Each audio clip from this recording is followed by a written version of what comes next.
हाल ही में किस सैन्य अधिकारी को भारतीय थल सेना का नया उपसेना प्रमुख नियुक्त किया गया है? इसका करेक्ट आंसर है लेफ्टिनेंट जनरल पुष्पेंद्र सिंह। हाल ही में लेफ्टिनेंट जनरल पुष्पेंद्र सिंह को भारतीय थल सेना का नया उपसेना प्रमुख नियुक्त किया गया है। वे लेफ्टिनेंट जनरल NS राजा सुब्रमण्य की जगह लेंगे। वे 1 अगस्त 2025 से यह पदभार संभालेंगे। इससे पहले लेफ्टिनेंट जनरल पुष्पेंद्र सिंह सेना मुख्यालय में ऑपरेशनल लॉजिस्टिक्स और रणनीतिक तैनाती मामलों के महानिदेशक थे। इस नियुक्ति के अलावा वाइस एडमिरल कृष्ण स्वामीनाथन, जो वर्तमान में नौसेना के प्रमुख हैं, इन्हें वेस्टर्न नेवल कमांड का नया flag officer commanding in chief बनाया गया है। वे भी 1 अगस्त 2025 से यह पदभार संभालेंगे। इसके अलावा भारतीय नौसेना का अगला उप प्रमुख वाइस एडमिरल संजय वत्सन को बनाया गया है। लेफ्टिनेंट जनरल पुष्पेंद्र सिंह वे भारतीय सेना के वरिष्ठ और अत्यंत सम्मानित अधिकारी हैं। इन्होंने दिसंबर 1987 में पैरा स्पेशल फोर्सेस की 4वीं बटालियन में कमीशन प्राप्त किया और इन्होंने अपने सैन्य जीवन में ऑपरेशन पवन, ऑपरेशन मेघदूत, ऑपरेशन आर्चिड और ऑपरेशन रक्षक जैसे अहम अभियानों में हिस्सा लिया। इन्होंने LOC और कश्मीरी घाटी में विशेष बलों की यूनिट का नेतृत्व भी किया है। चीन सीमा पर ऑपरेशन स्नो लेपर्ड के दौरान वे माउंटेन डिवीजन के कमांडर के रूप में तैनात रहे और संयुक्त राष्ट्र की शांति अभियानों के तहत इन्होंने लेबनान और श्रीलंका में भारत का प्रतिनिधित्व किया है। इसके अलावा अप्रैल 2022 में इन्होंने राइजिंग स्टार कोर के जनरल ऑफिसर कमांडिंग के रूप में भी पदभार संभाला है। पर्वतारोहण हादसे में जान गंवाने वाली जर्मनी की ओलंपियन लॉरा डालमायर किस खेल से जुड़ी थी? इसका करेक्ट आंसर है बाइथलॉन। पर्वतारोहण हादसे में जान गंवाने वाली जर्मनी की ओलंपियन लॉरा डालमायर बाइथलॉन खेल से संबंधित थी। 31 वर्षीय इस खिलाड़ी की मृत्यु पर्वतारोहण के हादसे के दौरान हुई। यह दुर्घटना पाकिस्तान की काराकोरम पर्वतमाला में 28 जुलाई 2025 को घटी।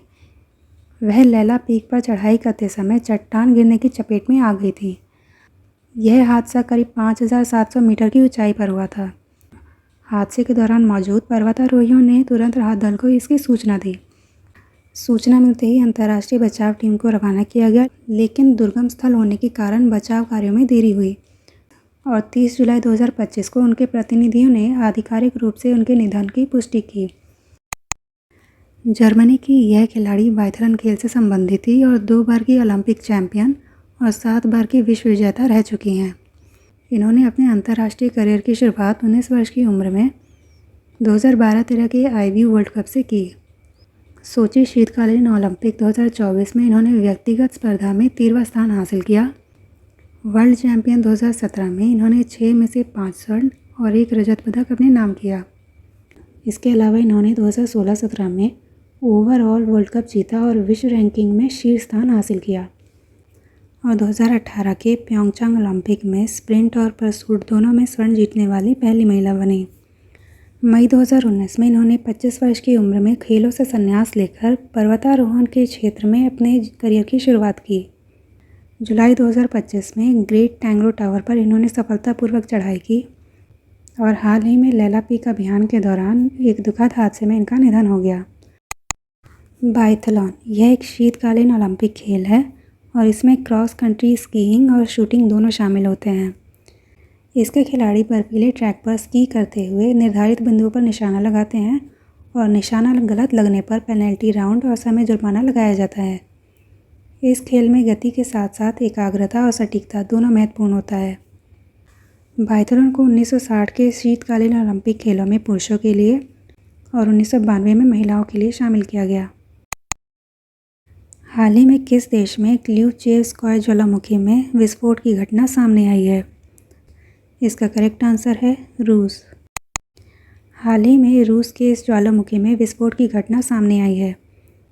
30 जुलाई 2025 को रूस के सुदूर पूर्वी क्षेत्र कामचटका प्रायद्वीप में 2 गंभीर भूप्राकृतिक घटनाएं घटी, जिनमें सबसे पहले 8.8 तीव्रता का शक्तिशाली भूकंप इस क्षेत्र में दर्ज किया गया और इस भूकंप के कुछ घंटों के भीतर ही इस ज्वालामुखी में तेज विस्फोट हुआ और इसके पश्चात लावा का बहाव शुरू हो गया। इन घटनाओं की जानकारी रूसी भूगर्भीय एजेंसी द्वारा दी गई। क्ल्यूचेवस्काय ज्वालामुखी यह रूस के कामचटका प्रायद्वीप में स्थित है और यह यूरोप और एशिया महाद्वीप का सबसे ऊंचा सक्रिय ज्वालामुखी माना जाता है। इसकी ऊंचाई लगभग 7,400 मीटर है और यह ज्वालामुखी लगातार सक्रिय रहने वाले ज्वालामुखियों में गिना जाता है। वर्ष 2000 से अब तक इसमें 18 बार विस्फोट हो चुके हैं। यह ज्वालामुखी अपनी लगातार ज्वालामुखी गतिविधियों और विस्फोटों के लिए प्रसिद्ध रहा है। 30 जुलाई 2025 को लॉन्च किए गए निसार उपग्रह को किस रॉकेट के माध्यम से अंतरिक्ष में भेजा गया? इसका करेक्ट आंसर है GSLV F-16। 30 जुलाई 2025 को लॉन्च किए गए निसार उपग्रह को GSLV F-16 रॉकेट के माध्यम से अंतरिक्ष में भेजा गया। इस रॉकेट ने श्रीहरिकोटा के सतीश धवन अंतरिक्ष केंद्र से उड़ान भरी। यह उपग्रह सूर्य समकालिक ध्रुवीय कक्षा में स्थापित किया जाएगा। यह मिशन इसरो और नासा की संयुक्त परियोजना है और इसे संयुक्त रूप से डिज़ाइन और विकसित किया गया है। निसार उपग्रह का उद्देश्य है पूरे पृथ्वी की सतह पर निगरानी रखना। यह पहली बार होगा जब कोई भारतीय सैटेलाइट वैश्विक स्तर पर निगरानी करेगा। इससे पहले इसरो द्वारा लॉन्च किए गए रीसेट और रिसोर्स सेट जैसे सैटेलाइट सिर्फ भारतीय उपमहाद्वीप तक सीमित थे। निसार उपग्रह का निर्माण और परीक्षण कार्य जनवरी 2024 में ही पूरा कर लिया गया था। इसे मार्च 2024 को लॉन्च किया जाना था, लेकिन तकनीकी सुधार और अतिरिक्त परीक्षणों के कारण इसे जुलाई 2025 तक टाल दिया गया। निसार यानी NASA ISRO synthetic aperture radar. यह पहला ऐसा सैटेलाइट है जो दोहरे रडार बैंड यानी एल बैंड और एस बैंड का यूज़ करता है ताकि यह अलग अलग तरह की पर्यावरणीय और भूवैज्ञानिक परिस्थितियों की निगरानी कर सके। इसका मुख्य उद्देश्य है भूगर्भीय हलचल, ग्लेशियर परिवर्तन, जंगलों की कटाई और प्राकृतिक आपदाओं का पता लगाना। निसार उपग्रह निचली पृथ्वी कक्षा में स्थापित किया जाएगा और यह 3 साल की अवधि के दौरान लगातार पृथ्वी की निगरानी करेगा। इसमें लगा सिंथेटिक अपर्चर रडार जो बड़े क्षेत्रों को 5 से 10 मीटर की हाई रेजोल्यूशन में स्कैन कर सकता है और इस रडार टेक्नोलॉजी के कारण यह बादलों, धुंध और अंधेरे में भी डेटा संग्रह कर सकता है। यह मिशन 24 घंटे पर्यावरणीय निगरानी की क्षमता रखता है। इसके लिए मौसम या समय बाधा नहीं है। स्टेट बैंक ऑफ इंडिया ने हाल ही में किस सेवा को अपने कुछ क्रेडिट कार्ड से हटाने का निर्णय लिया है? इसका करेक्ट आंसर है मुफ्त हवाई दुर्घटना बीमा। स्टेट बैंक ऑफ इंडिया ने हाल ही में मुफ्त हवाई दुर्घटना बीमा सेवा को अपने कुछ क्रेडिट कार्ड से हटाने का निर्णय लिया है। यह सुविधा 11 अगस्त 2025 से समाप्त कर दी जाएगी और यह बदलाव विशेष रूप से को ब्रांडेड एलाइट और मिड रेंज कार्ड्स को प्रभावित करेंगे। पहले एलाइट कार्ड्स पर 1 करोड़ तक का हवाई दुर्घटना बीमा मिलता था, वहीं मिड सेगमेंट कार्ड्स पर 50 लाख तक का लाइफ कवरेज था। अब से इन कार्ड्स के उपयोगकर्ताओं को हवाई सफ़र के लिए अलग से बीमा कवर लेना होगा। लंग कैंसर को लेकर जन जागरूकता फैलाने के उद्देश्य से हर वर्ष किस तारीख को विश्व फेफड़ों का कैंसर दिवस मनाया जाता है? इसका करेक्ट आंसर है 1 अगस्त। हर साल 1 अगस्त को विश्व फेफड़ों के कैंसर दिवस के रूप में मनाया जाता है। इस दिवस को मनाने का उद्देश्य है जन जागरूकता बढ़ाना, समय पर पहचान करना और रोकथाम को प्रोत्साहित करना। इसकी शुरुआत 2012 में अंतर्राष्ट्रीय श्वसन मंच और रोगी संगठनों के पहल से हुई थी। फेफड़ों का कैंसर दुनिया भर में मृत्यु का सबसे बड़ा कारण है। हर 5 में से 1 कैंसर मौत इसके कारण ही होती है। अधिकतर मामलों में इसका पता देरी से चलता है जब बीमारी गंभीर हो चुकी हो। इसके पीछे का कारण है जागरूकता की कमी, देर से पहचान और बीमारी से जुड़ी सामाजिक भ्रांतियाँ। यह बीमारी केवल धूम्रपान से ही नहीं बल्कि वायु प्रदूषण, कामकाजी जोखिम, रेडॉन गैस और जेनेटिक वजहों से भी हो सकती है।